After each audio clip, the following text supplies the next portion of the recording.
Folks, we're in Mack, Colorado for the Rutherford Farm auction that we're going to hold on March 26th. It'll be a live auction with online bidding available through Equipment Facts. Have a very clean John Deere tandem disc here. It's got the deep concaves on the disc blades. It is serrated blades on the front and the back. You can see there's a little bit of wear on these blades. They're not new by any stretch, but man, this is a good solid disc. I don't know what model this disc is, guys. I apologize. The serial plate is on this machine, but there's nothing on it. And I don't see any other indicators of a model. So if one of you old boys knows what this model is on this disc and you want to text or email me and tell me, I'll sure update the listing, but I apologize. I just don't know what the exact model is, and I don't want to put something down that isn't right. So, but I wanted to give you a quick walk around on this disc. I have not found a single break or weld on this disc, guys. This looks to be in very, very good condition. And so we just wanted to kind of show you with the video walk around so you guys can see what this little guy looks like. We'll start up here on the hitch. You can see there's not excessive wear on the hitch at all, and the hitch is good and straight. Again, no welds or breaks. You can see your hydraulic lines come back here and they tee and go to both sides, cylinders on each side. It does have the John Deere hydraulic fittings on the hoses. And the hoses are in decent shape, guys. I think they'll probably be good for a while, but they've been out in the sun, so eventually you may have to start looking at replacing a hose or two. We'll show you these disc blades here and show you what they make with the tape. Just so you guys can see, so we've got 11-inch spacing on the front blades, and those blades are approximately 24 inches, guys, is what the blades are on the front. There are 6 blades on each gang on the front, and then we'll have a few more on the back. I'll stop here and let you guys see the cylinder. I don't see any oil coming out of this cylinder. We do have the stops here, and so if you guys buy it and you need us to brace that up and flip those blocks over for you, we can sure do that, okay? But again, just want to show you kind of what this disc looks like up close. You've got that one shank there in the middle that helps kind of tear up where those offsets in the front don't catch the ground, so it tills that up for you.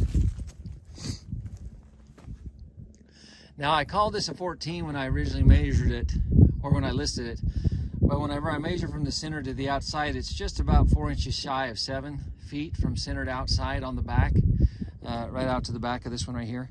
And so we're going to call this a 13, actually. And in looking at this, to me, I think you could actually scoot. It's probably supposed to be a 12, is probably what it's supposed to be, because when you look right here at that bracket and here again at this one, you could scoot those in probably 6 inches, because there's a big gap in the middle if you guys look at that right there. And I think you should probably, if I was gonna buy this disc, I would probably loosen up each one of those gangs right here, and I would scoot those in and close this gap up in the middle so it's not quite so big, maybe.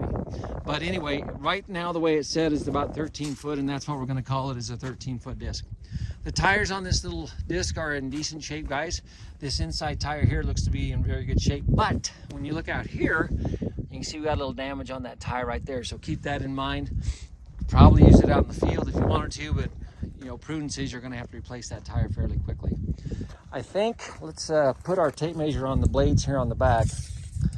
I think we're still 11 inches. Yep, we're still 11 inches on the back, guys.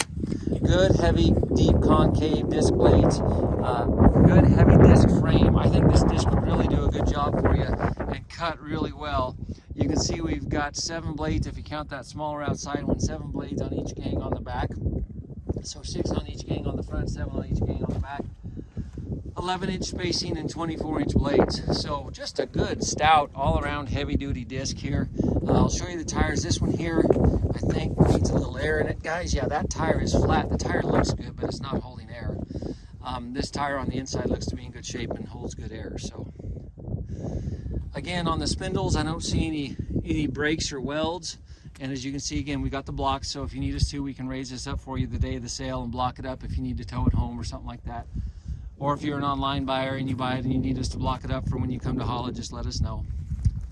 Please let us know the day of the sale, though, because the 2 tractors we have are going to sell, and then I won't be able to block those up for you as easily. So, but that's a little disc. Again, we're going to call it a 13. I think it really should be a 12.